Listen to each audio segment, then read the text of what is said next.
If you've found yourself here, it's probably because you have a strange and wonderful mind. Let me reassure you, you are in the right place. My name is Sarah, and this is Sarah After Dark. On today's episode, we're going to be looking at the most haunted place in London. But more importantly, something which has been deemed the most dangerous ghost in England. We have a very special paranormal guest who is joining us for a chat and an interview. So buckle up as I'm about to take you into the After Dark. If you're watching this rather than listening, you're probably thinking, Sarah, why are you holding a wand? Well, I'm going to tell you. And if you're listening, listen up. So yes, it is a wand, right? But I have installed some new lights behind me. And there is a very special button. Just watch this. So the wand basically controls the lights, and these lights dangle. These are floating Harry Potter style lights, candle flames should we call them. And I'm obsessed with them, and I just thought they would make a great addition to the podcast. So let's just embrace it. So the most haunted place in London, let's get into it. 50 Berkeley Square is considered the most haunted house. In fact, building in central London. It's located in Mayfair, but the stories attached to this place make it stand out from the rest. We often speak about whether or not spirit can harm us. This story opens up the question. So let's jump in. Built in the 17th century, it served as a private home for its longest time, actually being home to the Prime Minister at the time, which was George Cannon, from 1770 to 1827. Over its years, ghost stories have emerged, but these weren't like any other ghost stories. In fact, this has always been something so much more. The attic of the house is said to be haunted by a lady called Catherine. In 1789, she was found dead on the pavement outside of the building, but people believe that she was the victim of murder. People believe that she was pushed. Passers-by have claimed to see a woman laid on the floor. Many have actually ran over, but by the time they get there, the lady disappears. Some even claim to see her in the window at night. These sightings became that often that the police actually began logging them. And those lucky enough to investigate the inside of this building, which by the way is very little people, have all picked up on this female spirit. Catherine is just many deaths which have happened in this house. And the attic and upper floors seem to be the most active. During its time as a private house, one of its owners had actually locked their brother in the attic. He was suffering poor mental health, and the fear of admitting him to a mental hospital and what would potentially come of that was not an option. So they did. They locked him in the attic until he died. His spirit is said to linger the upper floors, and many people have heard the growl of a male voice. Another spirit which is often cited without much explanation is the one of a child dressed in tartan. She often plays around and moves things, but why she is there remains a mystery. Do these tragic deaths contribute to the hauntings, or is it the haunting which has contributed to their death? That's going to make a little bit more sense in a minute, and this is where the story gets a little bit strange. Over the years, this house has had many owners, but none of them last very long. There seems to be a pattern in the history. If they don't leave on their own accord, previous residents have actually been sectioned under the Mental Health Act. They were deemed mentally insane. These residents all make the same claims. They all make the same claim that they were haunted. They all have experienced things paranormal. By the early 1900s, the tales and the ghost stories of this building were common. Everybody knew about 50 Berkeley Square. People began crossing the road when passing.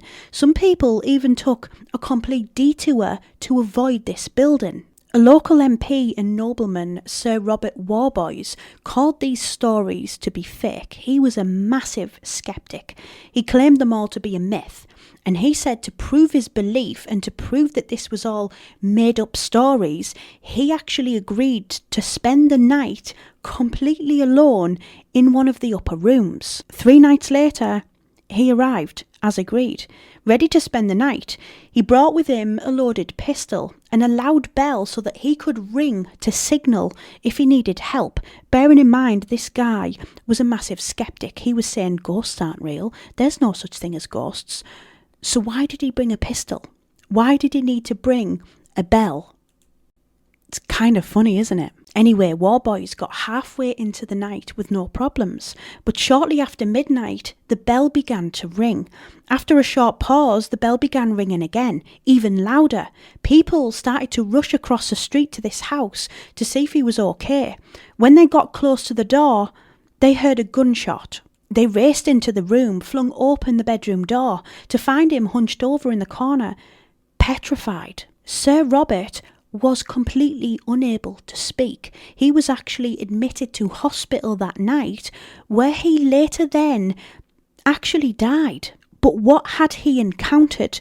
What had scared him to death? It started to seem that this wasn't just paranormal, but something far more sinister. Many years later, there was a guy called Lord George Littleton, and he arranged to spend the night and stay in exactly the same room that Warboy stayed in. He was intrigued by the ghost stories. He was fascinated with the paranormal. He wanted to find the cause of these hauntings, and the only way to do it was to be amongst it. Shortly after midnight, he heard a strange growling sound. He grabbed his gun and he began scanning the upper floors.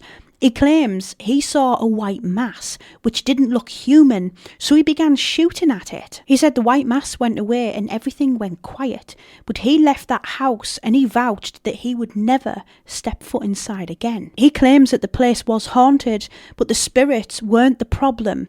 The evil entity was. Over the years, many men have repeated this trend, staying alone to debunk the theory, trying to find the ghosts. It's something that happened actually quite often.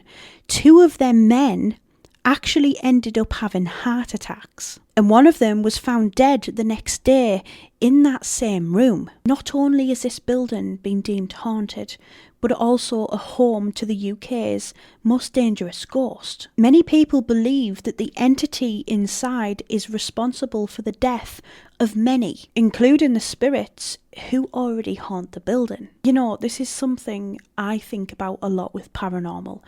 People are quick to shout and say, spirits can't hurt us, they can't hurt us.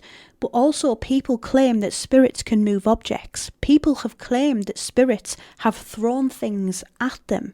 So what happens if one of them objects happens to be a knife? That in itself is a terrifying thought, and I'm going to leave you to think about that one. We all have different beliefs and opinions when it comes to the paranormal, and I think it's that fact alone that draws me in the most. I love talking about this subject, and I love talking to others who share this interest. And that really does bring us on to our spooky guest for this evening, and a spooky paranormal friend of mine.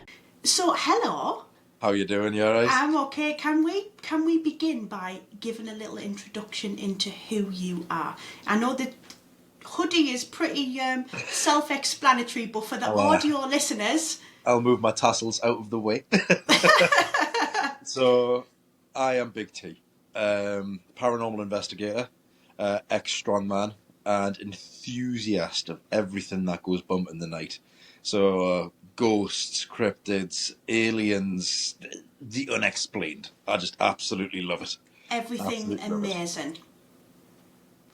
How long have you been a paranormal investigator for? So, officially, I've been a paranormal investigator, on media platforms for around about 2 years now. I've been doing investigations for about 5-6 years though. It's a long time.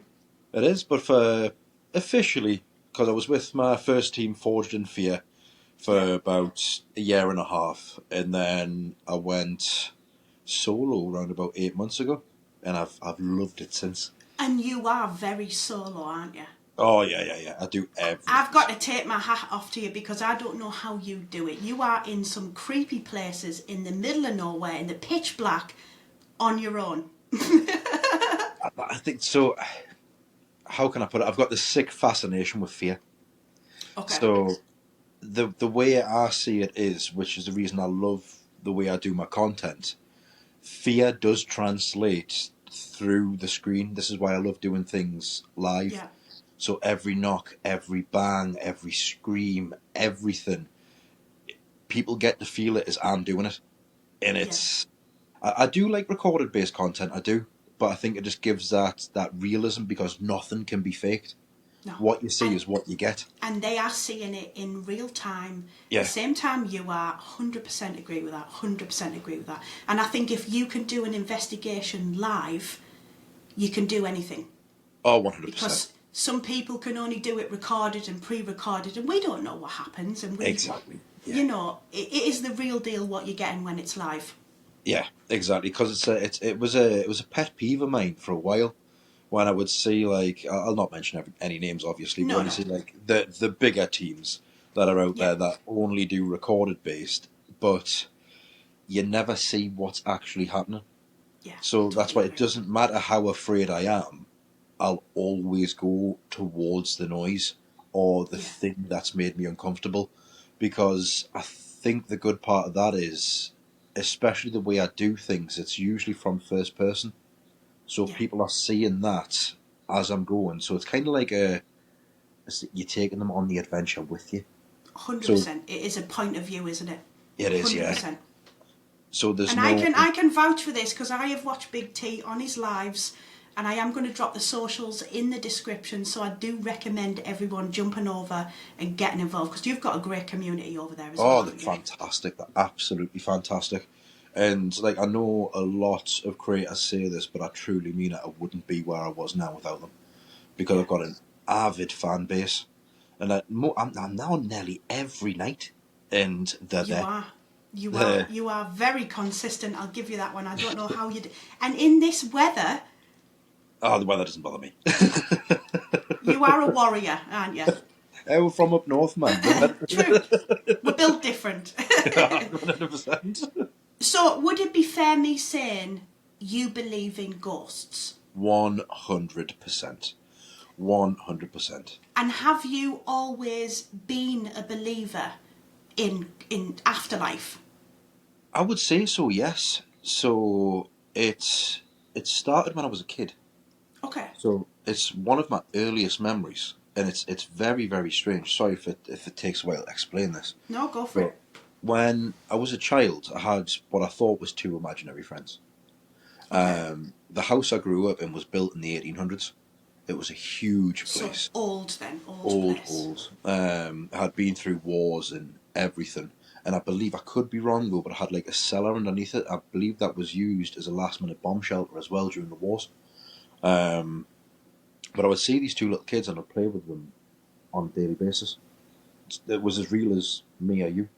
Yeah. But they're telling us the same thing every single time, that there was going to be a fire from the roof. Just like, and one of them was very posh. Like, so with us, there was a little boy, like scraggly, like Oliver Twist looking. Yeah. Like, he had a Yeah. little flat cap and stuff like that.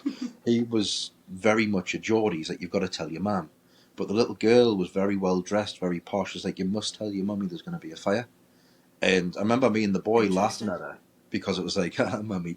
Like, it was just one of those things.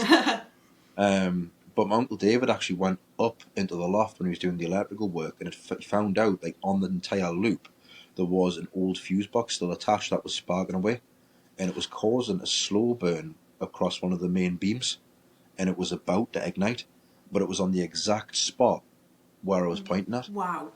Um, so I So took, they were warning you yeah, of a hazard. and so I told my mum about it, and I remember I going, David, David, knock on the roof, knock on the roof. And exactly where I was pointing, my Uncle David was bang, bang, bang, and it was exactly where I was pointing. I was going, Mum, there's going to be a fire from there. There's going to be a fire from there. And That's incredible. after that, they disappeared. I'd never seen them again. But it was for How months that I was playing with these strange. kids, and I just cannot explain So it. they've came for a purpose, haven't they? They've come for a reason to Yeah, give you that message, stop that fire happening. They've done their job and they're off. That's it. no, yeah, yeah. But That's I'm no absolutely. medium. Like, Yeah. I'm not a medium or anything like that, and I did used to see stuff a lot when I was a kid. I don't know when that off switch was, because as an Yeah. adult, I don't. Yeah. Of But it was course. another one as well. I was in my, I called them my nana and granda. They had this beautiful house, and the dog died that they had before I was born. Yeah. And my granddad's actually got a picture. I wish I had a picture, bless his soul. I don't know where it's gone, but it's me just pointing when I'm a kid.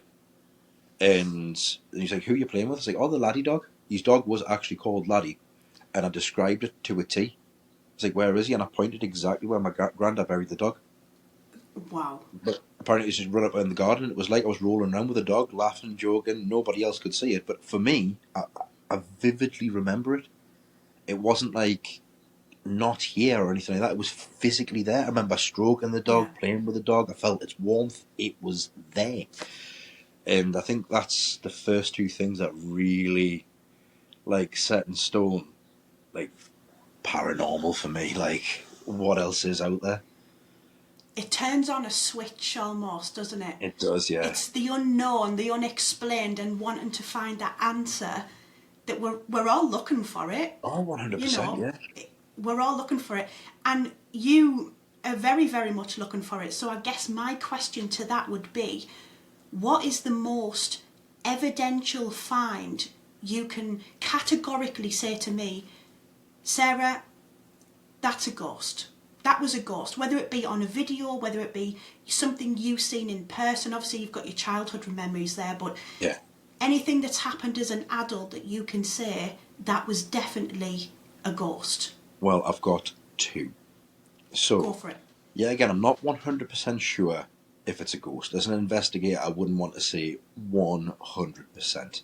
But Yeah, it is okay. very, very unexplained. One of them's on my profile pinned on TikTok, actually. And it Okay. wasn't caught by me, it was caught by my community. Because I actively encourage everybody to take screenshots, take screen recordings, and then we'll go through everything together. Yeah. I went to go find a witch's circle. And the room I was, it had been demolished, like all the trees had been cut down. So, if anybody that doesn't know, witches' circle is usually 7 to 8 oaks in a circle. It's not always bad witches, black witches, white witches go to celebrate or conjure or do witchy stuff. Um, when I went in the area, you'll know yourself as a paranormal investigator. You'll get certain feelings that something's not right.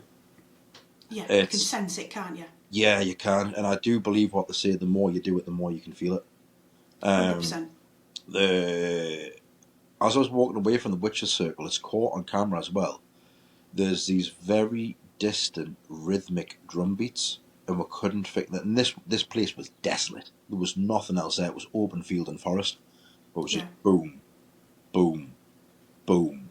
Then it would stop, boom, boom, boom, and I had this feeling that I was being followed, and I cannot explain this bit of evidence to this day. As I've turned around, because when the hairs rise up on the back of your neck, Yeah. I literally turned around, felt like something was following me. I didn't see this, but the chat just went, shadow figure, shadow figure, shadow figure, shadow figure, shadow figure. I'm like, what? But as I've replayed the footage, you can see something now. The torches point out, yeah? Yeah. So at the time, it was the middle of the summer.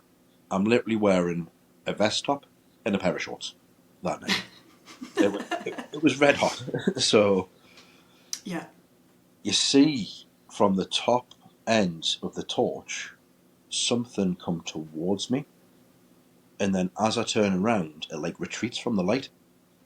But my community have literally hyper-exposed it, and you Yeah. can So see you this can figure enhance li- it. Yeah. literally walking towards me, and then you can see it shrink down and actually go towards myself. So that's And not. So that's not even a natural movement. If someone tried to say that was a person, that wouldn't be even a natural no, way because to walk, would it? the light comes, the shadow comes towards me. My light is Yeah. pointing towards it. Shadows Yeah. don't cast towards light, they cast Yeah. away. No. Yeah. 100%. And 100%. I've been baffled, absolutely baffled since. It's still up on my TikTok pinned, and I've literally had to send off. I haven't had many responses like Yeah. from universities, and one of them said like, "Oh, is this AI? We can't seem to find any extra pixels." Like, no, this is taken from live stream, and they're Yeah. like, "Oh," it's like, but the shadow comes towards you. I was like, "I know, what is it?" That's the point. I was like, But I isn't that don't. the problem with AI now? Because we are Yeah, stuck in a problem where, and this is another thing with you saying earlier about, live streaming and doing things live. We now yeah, know that if you do it live, it's not AI, exactly. but 100%. pre-recorded content. You never know. Yeah, You never know. no, you don't. Um, You don't. like, don't get us wrong. I've seen some cracking evidence from people that have got done like pre-recordings, and I really have. Some people Yeah, that I truly trust as well. Because you know yourself, the paranormal world's a very closed circle. You'll have 100%. certain people that you know that just do things for likes, clicks, and attention. But you know there's some people out there that Yes. only do things for the evidence. And I've seen some Yeah. stuff from them that I cannot explain. But there's so much AI stuff out there now. Like, just going back a year ago, you could tell. Now you're like, I know it. I, I I, struggle. I struggle. Sometimes people say, "Oh, look at this, Sarah, and this ghost has threw something off the coffee table," and yeah, I look again, and I think, "Is it real?" And then it hits me, and I'm like, "It's AI." yeah. And it's a shame. It's a shame, isn't it? So the second piece of evidence, I've still got the footage of this as well. Um, I need to post that properly. So I went looking for a local myth. It was around the Okay. Northumberland area. It was Yeah. found around the local mines. It's like a local mothman. I ended up talking to the old coal miners. It's this entity that they call the Chain Man. And Okay. I go out hunting cryptids. I was like, all right, I'll give it a blast. I went out to debunk. I was like, there's not a chance there's going to be this shadowy figure in a trench coat that's rattling chains, that emits this bloom of black smoke when it's going around. So I thought, right, I'm going to hit its hotspots. So I literally made myself a full map of saying, right, where have all these sightings been? Yeah. I'm going to go to those exact locations and I'm going to see if I can provoke. On the first investigation that I did, and yet again, I can't explain it, they put a woodland on top of where the old mines were. They Okay. call it the heaps. Um, the My torch now. I don't use twist torches at all. I only Yeah. use click torches because twist Yeah. torches can be manipulated. Once They because can. if Yeah. the filament on the inside heats up, you can literally time it yourself for when it's going to turn off and turn on. So all of mine are digital, LED, and button pressed. Yeah. And this is one of the only two times my head torch, which was fully charged, started flickering. It was like bubble, bubble, bubble, and I was like, "The hell's wrong with this?" Turned it off, turned it on again, and I looked through this corridor of trees. And originally, I'm standing there, you can hear me on the video going, "This has to be pareidolia. Yeah. This has to be pareidolia." So, for anybody listening, pareidolia is where your brain makes shapes or human images out of something that it can't quite understand. So I'm looking at Yeah. it, looking at the chat. The chat can see the same thing, but I didn't verbally say what I was saying because I Yeah. don't like leading the chat either, because No. that's very No. easy to do. Not if you're not 100%. Yeah. And I seen this figure. It was like black, thick smoke standing there, and it Wow. was slowly encroaching on me. And I'm just like, for a couple of seconds, I'm like, no, not a chance. And then something in my head was just like, go. Because this wasn't stop. I shouted out like, "Hello, like what's going Yeah. on? Are you all right, mate?"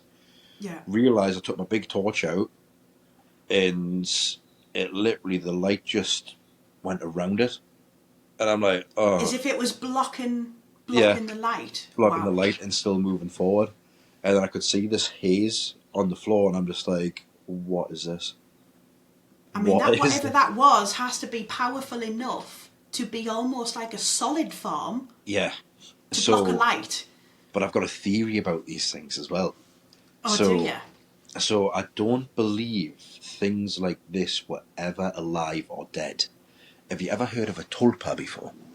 So what a tulpa is? Say that Oh, again, froze a T. I little bit. just dropped. I think the signal just dropped a little bit there. Yeah, not a problem. So Have I got you back? what a tul I'm back. So what a tulpa is it's a manifestation of either positive or negative energy. So the belief around the Okay. tulpa is that the more people that believe in something, the more Yeah. it becomes real. This is why I believe there's not just like through social media, there's been more sightings outside of Appalachia of Wendigo, of skinwalkers, of everything like that. But I believe because Yeah. in this area they truly believe in this thing, it's taken manifest because it's kind of like a Mothman. So every time people seen this thing, there would be disaster that surrounded it, but they would see it a couple of days before. Got ya. But when I seen that, It's it's one of the so. only Do you times. think that's the same as? Do you think that's the same as when people say fear feeds into something? So Yes, the more people are scared, it feeds that energy and makes it more powerful. For yes, example. Yeah. 100%. Okay. So it works on the positive as it does with the negative as well. Yeah. There's a friend of mine called Ian. He's a medium. He's one of the only mediums I trust. Actually, he's done some insane stuff that I still can't explain at all. Yeah. Like he's got my kit to actually react on live stream. My kit doesn't go off. Yeah. That's what I pride myself on. My kit very Yeah. rarely goes off. I've Yeah. had the same REM pod now for 2.5 years. It's went off twice. Yeah. Well, Um, that's how you know it's. That's how you know it's legit when it is going off. yeah. But I had my cat balls and my REM pod set up in this old derelict chapel, and he was telling us that there was a child spirit running around. And Yeah. I went, okay, can you prove it? And he went, yeah, can you touch that cat ball at the back? Bam, it went off. And I'm standing there like, Wow. what? What? Man, That's do it again. incredible. He's like, I'll tell you what, I'll do you one better. He's like, and he was talking to this little girl, and he went, hello, darling, can you touch the one at the front? Then go left, right, top, then touch the REM pod. Yeah. Bam, bam, bam, bam, REM pod. And I'm just like, No what way. is going on here? I'm like, I've got that on video as well. That's incredible. Like, I was literally sitting That's there, I was like, incredible. how? I was like, this is my kit. Yeah, Like, you're sat there asking day after day for them to yeah. touch it. Please just touch it, go near it, do anything. And he comes along and says, touch that for me. Yeah. But but it was in the exact order. But I'm like, this is my kit. This is Yeah. mine. It's not somebody else's. It's not his that he's brought over. But the Yeah. point I was getting to there, like he's the one that got me firmly believing in positive manifestation. Yeah. He's got stage 4 terminal brain cancer, Okay. and he should Bless have him. passed this time last year. He's still here. Really? And all he was asking went right, because he's constantly in my life. She went, just send a little positivity and love. When it goes a Yeah. long way, he's like, don't just think about it, mean it. He's like, because if enough people mean it, it happens. It'll manifest. Yeah. And his tumours are actually shrinking. Now, whether if that's mind over matter, whether it is the actual concentration of people putting that forward, I don't Yeah. know. But whatever it is It's bloody working. working. Because they That's got to the point incredible. where they said they weren't going to do any more treatment on him because it wasn't worth it. Now his tumours are shrinking, they've started chemotherapy again. That's amazing. That's actually amazing. don't. It's incredible.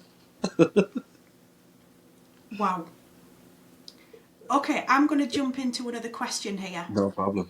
If you could investigate anywhere in the world, no limits, where would it be and why? Alcatraz. Straight up Alcatraz. It's yet again. It's the sick fascination with fear. It's so isolated. The It place is. was so filled with negativity and mystery. It's the amount of people that have been and gone through there, the amount of people that died there. There has to be something. 100%. Now I have been through prisons before. Yeah. And I know exactly how the feel of just a normal prisons, like even like ones that haven't been used, obviously, that haven't been used in years. Yeah. But for something like that, it would just harness so much energy, so much negativity. It's a paranormal investigator's dream.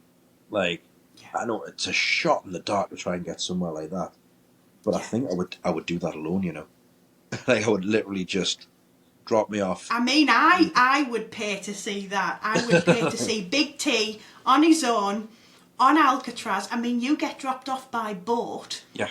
And then sometimes that boat has to leave because of the tide, so you would be literally isolated. Yeah, just leave me there. But that's the story. Just leave me there. Just leave me there. That's the sort of stuff I like. And I know why my content is so appealing to people, because it's the morbid curiosity of what's going to happen next.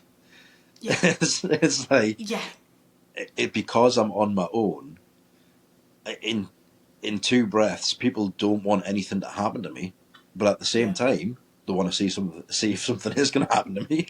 Yeah, because we're all a little bit sick and twisted. Yeah, 100%. Aren't we? I understand that. Like, I know people will be watching this, like even some of my avid fans, like, no. But I know I would do the same thing. It's like, look at this nut who just goes anywhere. I get that. Yeah. But yeah, 100%. Alcatraz is well up there. Okay. So if we end this on one last question, and this is something that I want to start asking people frequently, because, and you'll be the very first person I've asked this to, and I think it's important because we all have our different understandings and beliefs.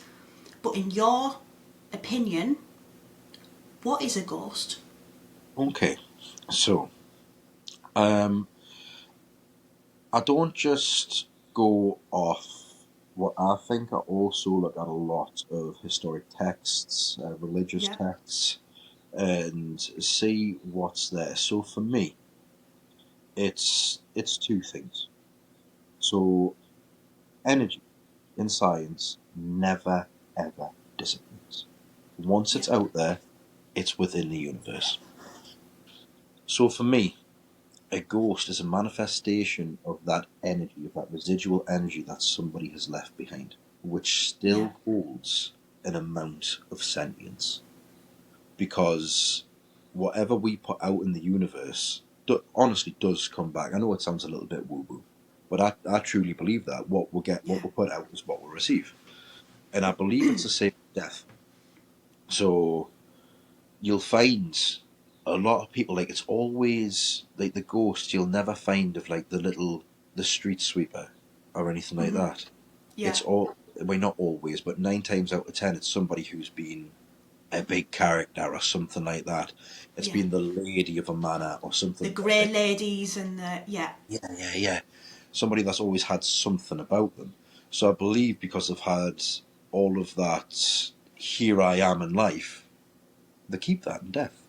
And that is their energy still there, still sentient, and still what some people physically see. Yeah. And the other one, I believe a ghost is, yet again, a manifestation of a consciousness.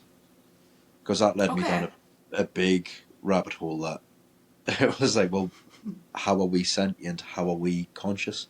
Yeah. Because a tree doesn't have the same thoughts as us, but it's still living, it's still got everything, it's still got the building blocks of life in there. Of course but it does. What's made us so special? So the only other thing that it could be is the soul. Yeah. And where does that go? We don't know. No, some people may just not want to leave. They might like it here. Other people might be stuck. I don't know. But it's something that science can't even prove. No. They don't know what a soul is. They don't know what a consciousness is. We don't understand it. We can't.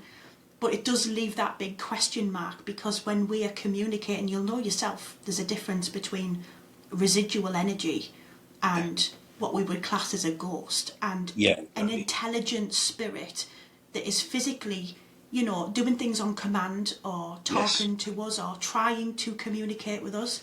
So how would you perceive that intelligent spirit? Would you see that more as an active consciousness? Oh, 100%, yeah. This is why it's people laugh at me quite a lot, because when I'm using like spirit boxes or spirit talkers or stuff like that, the way I see it is that once upon a time there were always people. So I treat them with the respect that they give me. So if somebody's sitting there effing and jeffing at me, they get it straight back. And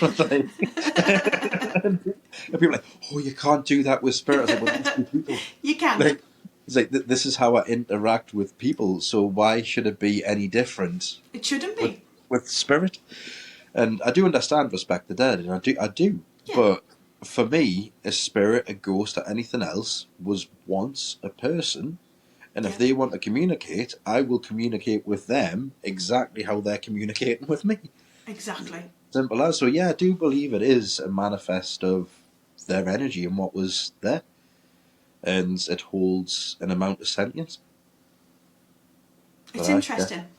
I like to get other people's thoughts on stuff like this because we all, and like you said, you can fall down these rabbit holes and they're deep. 100%. And yet we're But still walking around asking for these answers because we just don't know.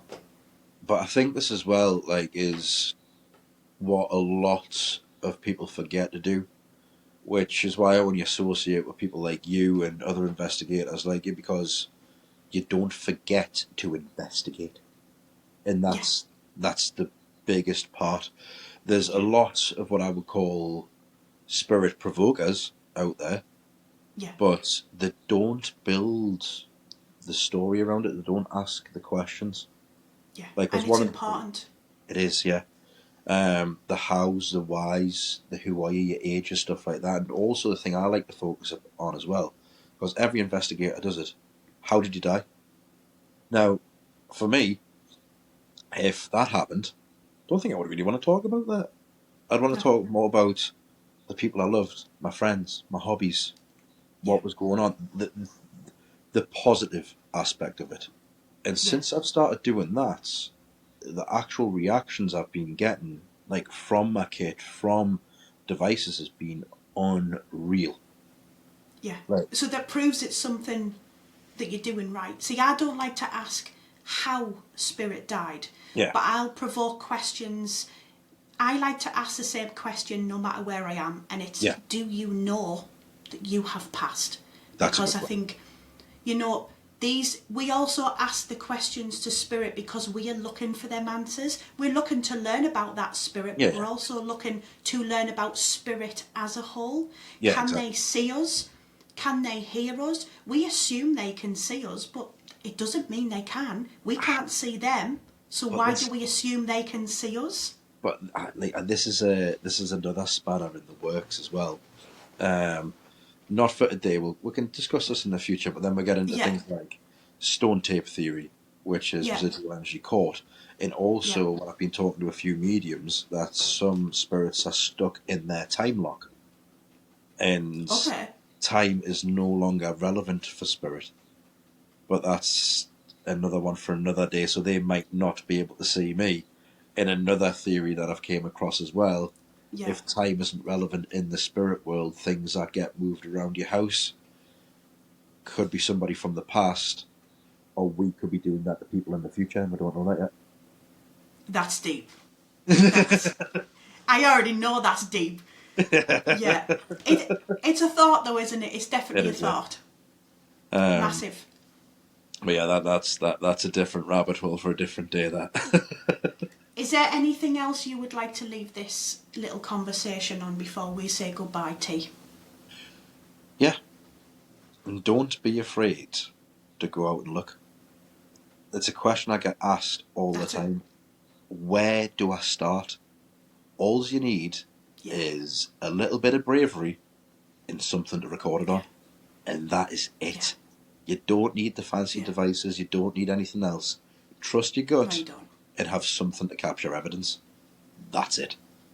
And be Yeah. safe when you I do think it. that's an amazing bit of that's an amazing tip to people. I think a lot of people do want to do this, Yeah. and they think they need the best equipment and the best. You need your eyes, you need your ears, and if you want to record it, if it's not for your own personal sake, then Yeah. your phone.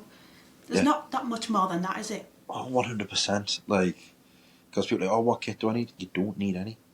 As you go on, you think, oh, this might be good. Then you do. You slowly accumulate as you go. Yeah. But like, you don't need to spend the thousands of pounds No. on kit Do you to not? get. Do you not think though that comes more with a bit of obsession? Because it is for me. Yeah, I now see paranormal equipment as just something new and shiny, and it gets me excited. yeah, I 100. don't need it, but it just gets me excited. like, I've got to the point now where I'm literally working with two separate companies because my brain doesn't stop, Sarah.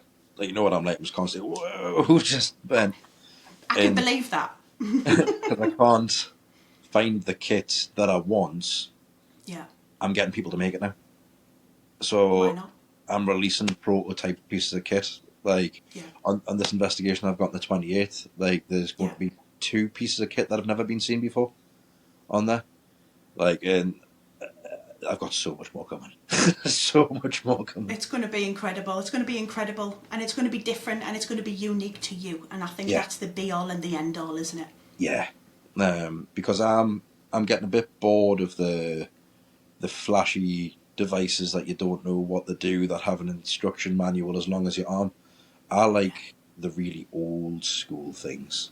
Yeah. Like the intuition, the flame that doesn't get used anymore.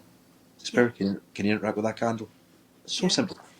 See, that's what I do on investigations. I always light a candle because Yeah. I think you can't manipulate the candle, and you never know if someone's equipment has a trigger button.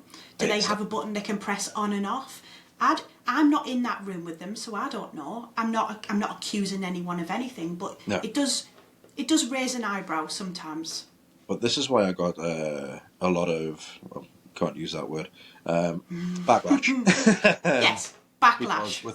Because especially with my REM pods, I make them myself. But all of them I open them up, and I show everything that's inside. So people can literally just take a screenshot, put that through Google, and it can show them how they're made and what each component does, and I'll quite happily explain it. Because there's no trigger devices, I won't use radios next to any kit, and I'll deliberately make all my REM pods out of wood, because wood is non-conductive, so it has to be touched. It physically has to be touched. It's a good idea, very good idea actually. Yeah. Not a lot of people use it though. No, but you just keep doing you, T. You keep doing you. You keep doing you, and it's been an absolute pleasure to have you on here.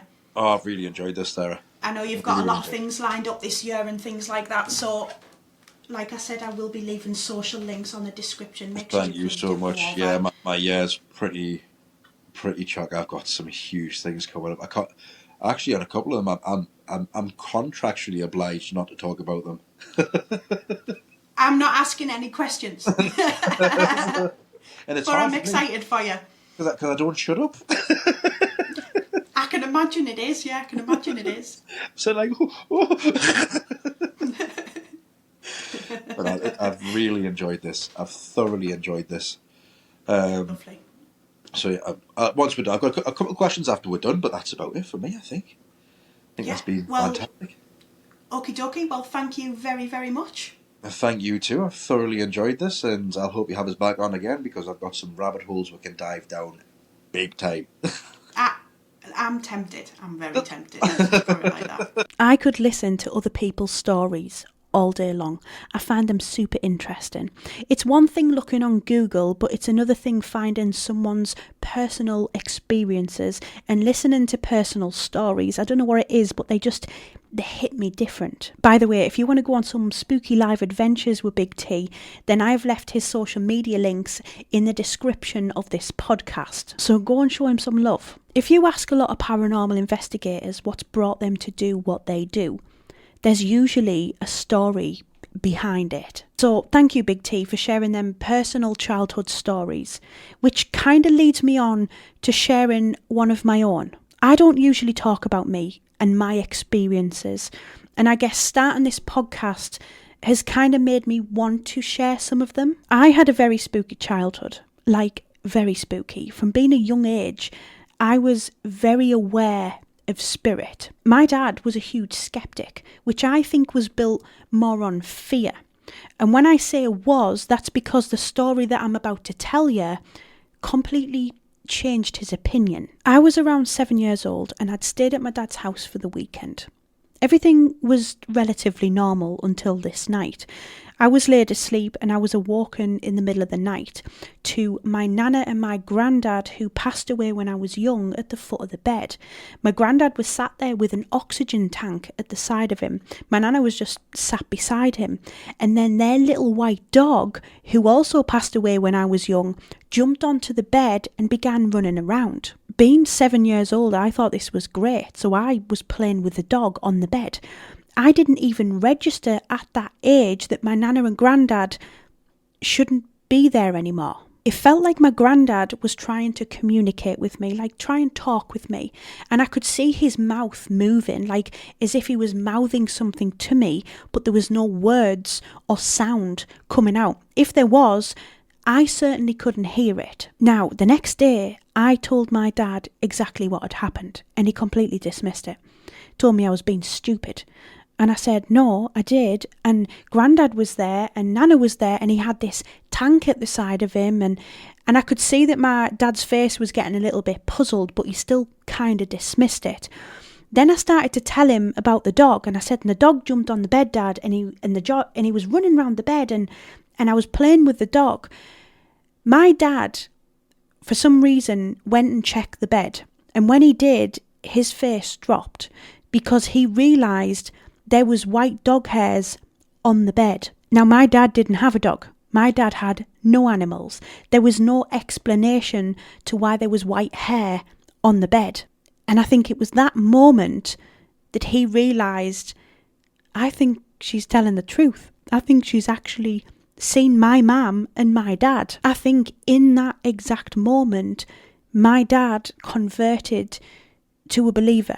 100% believer. If I speak to him now and have a conversation with him now, he will always refer back to that story. Now, my grandparents passed away when I was a young age. My granddad, I have absolutely no memories of because I was just a baby when he died.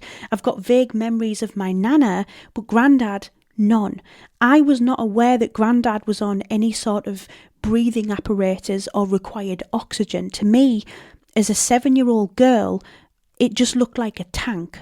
Obviously, growing up and talking about this story more and learning things as an adult, speaking to other family members, he was very much on oxygen. This is a story that I will never forget.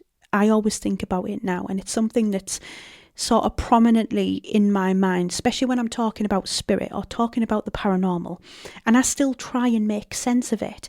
I try and look for the logical explanation to the unknown. So I will say, was I asleep? Yes, I was asleep. I woke up to this. So was it a dream? It could have been. So maybe it wasn't a dream. Maybe I was awake, but because I was tired, it could have been me hallucinating. Yeah, Sarah, it could have been. But that doesn't explain the dog hair. Even as a paranormal investigator, I try and make sense of the unknown. I try and look for a logical answer rather than assuming everything is paranormal. But some stories don't come with an explanation, and I don't think you ever will find one. If you want to hear these types of stories during the podcast throughout various episodes, please do let me know, because when I say I was a spooky child, I was a spooky child. I could probably write a book on the encounters that I've actually had. Anyway, I've enjoyed chatting with you. So remember, it is Weird Wednesday for a reason. Every single Wednesday, a new episode of this podcast will drop. If you could spare a few minutes at the end to leave this show a rating and a review, that will be massively appreciated. It will help the platform, it will help it grow, and it'll allow every Weird Wednesday to look like this. And until next time, keep being a little bit weird and even a little bit spooky.